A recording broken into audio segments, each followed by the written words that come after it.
कहानी है रामपुर गांव की, जहां के मर्द महिलाओं को हमेशा नीचा दिखाने की कोशिश में रहते। अरे अभी तक खाना नहीं आया, क्या मुझे एक और शादी करने की जरूरत है? नहीं जी नहीं, ऐसा मत करना, वरना मैं कहाँ जाऊंगी। खाना लेकर मैं अभी आई जी। गांव की पंचायत में भी फैसले हमेशा औरतों के खिलाफ ही रहते। मैं जो फैसला सुनाता हूँ वो भगवान की आज्ञा होती है। इस लड़के ने अपने मन से शादी करके अच्छा नहीं किया। लड़के को घर भेज दो और इसकी शादी इसकी जाति की किसी लड़के से करवा दो, लेकिन ये लड़के, इसे तो गांव के बाहर निकाल दो। नहीं नहीं जमींदार साहब, ये क्या बोल रहे हैं? ऐसा नहीं हो सकता।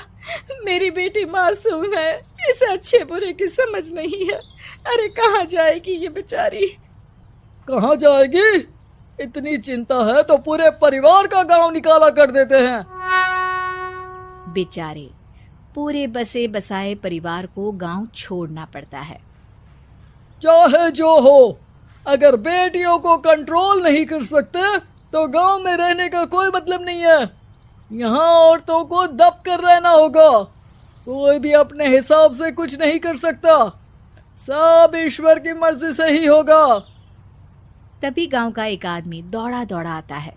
सरपंच साहब, जमींदार साहब, वो कालिया है ना, उसकी बेटी पढ़ने के लिए शहर जा रही है।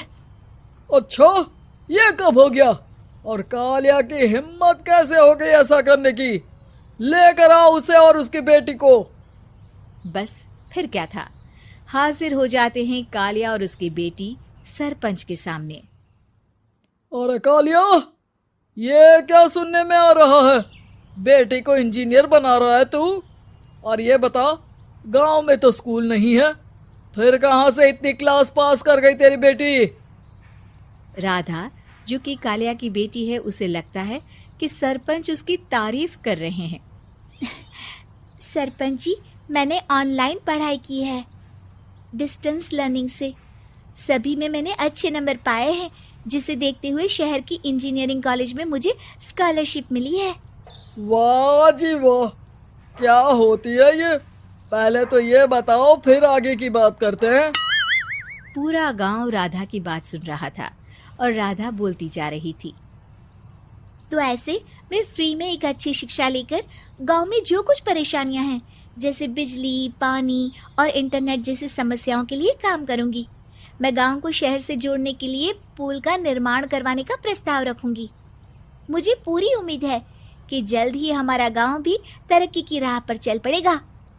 राधा की बात सुनकर सारे गांव वाले ताली बजाने लगते हैं। सरपंच को समझ नहीं आता कि वो क्या करे।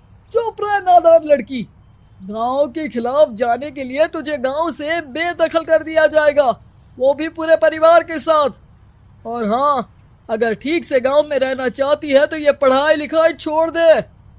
हम तेरे लिए गांव का कोई होनहार लड़का देखेंगे। तभी गांव का एक आदमी बोल पड़ता है। अरे नहीं नहीं सरपंच जी, राधा बिटिया जो बता रही है, अगर वैसा हो जाए तो हम लोगों को पैसा कमाने के लिए बाहर नहीं जाना पड़ेगा। हाँ जी, और ना ही कोसों दूर पानी के लिए भटकना पड़ेगा। हमारे बच्चे भी अच्छी पढ़ाई कर सकेंगे और आगे बढ़ेंगे, ना कि हमारी तरह खेती करते बैठेंगे। क्यों गांव वालों, राधा बिटिया का साथ देना चाहिए ना। सरपंच देखता है कि गांव राधा के साथ है तो वो चुप हो जाता है। वो घर आकर अपने सलाहकार से बात करता है, जो बहुत ही चालाक किस्म का इंसान होता है। अरे सरपंच साहब, आपको बहुत ही होशियारी से काम लेना पड़ेगा। एक बार गांव तरक्की कर गया, यहाँ के बालक पढ़ लिए तो कोई ना पूछेगा आपको। और फिर ये जो बेटा और बेटी है ना आपके, इनको भी आम लोगों की तरह ही जीवन जीना होगा। हाँ, लेकिन करे तो क्या करे? वो ना आप मुझ पर छोड़ दीजिए, बस मैं जैसा बोलूं करते जाइए। अगले रोज सुबह जब गांव वाले सोकर उठते हैं तो राधा के घर के बाहर और साथ ही वो लोग जिन्होंने राधा का सपोर्ट किया था, उनके घर के आगे लाल रंग से कल आऊंगी लिखा होता है। कल आऊंगी, यह क्या होता है? अरे यह तो खून से लिखा है, लगता है कोई भूत प्रेत या चुड़ैल का साया है। चलो सरपंच जी के पास चलते हैं। सभी सरपंच के पास जाकर उसे सारी बात बताते हैं। अरे ये तो बड़ी मुश्किल की बात है। चलो मैं एक बाबा को जानता हूँ, उन्हें बुला लेता हूँ। सरपंच बाबा को लेकर गांव के घर के बाहर जाता है। ओहो, तो ये वो चुड़ैल है जो उन लोगों को निशाना बनाते हैं जो गांव को बदलने का सपना देखते हैं। वो गांव को ऐसे ही संपन्न देखना चाहती है।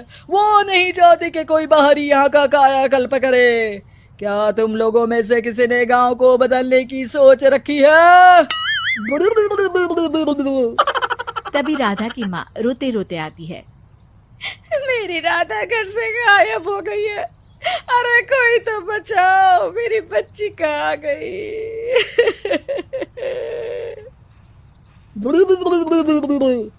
ले गई वो चुड़ैल, तेरी बच्ची को ले गई। अब वो उसे श्रापित करके छोड़ेगी, उस पर चुड़ैल का साया हो जाएगा।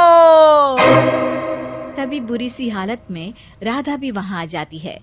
उसके बाल चुड़ैल की तरह फैले होते हैं और कपड़ों में खून लगा होता है। सभी राधा को देखकर डर जाते हैं। माँ, पता नहीं मुझे कौन उठा कर ले गया था। अरे दूर दूर हो जा चुड़ैल, अब हम लोग इस गांव में नहीं रुकेंगे। अरे कैसी बातें कर रहे हैं आप? कल तो आप मेरे भरोसे गांव का हुलिया बदलने, अपने बच्चों को पढ़ाने और तरक्की उन्नति की बात कर रहे थे, तो आज क्या हो गया आपको? ये फिर तुम लोगों को बहकाएगी। ये चुड़ैल गांव में आ चुकी है, ऐसे ही ये तुम्हारे घर के बच्चों को भी ले जाएगी। गांव वाले राधा को गांव से बाहर निकाल देते हैं। उसके माँ बाप रोते रहते हैं, लेकिन गांव वाले नहीं मानते। मैं भी अपनी बहन के साथ गांव के बाहर रहूंगा, लेकिन वो पढ़ाई नहीं छोड़ेगी। वहीं सरपंच के घर पर सलाहकार कहता है।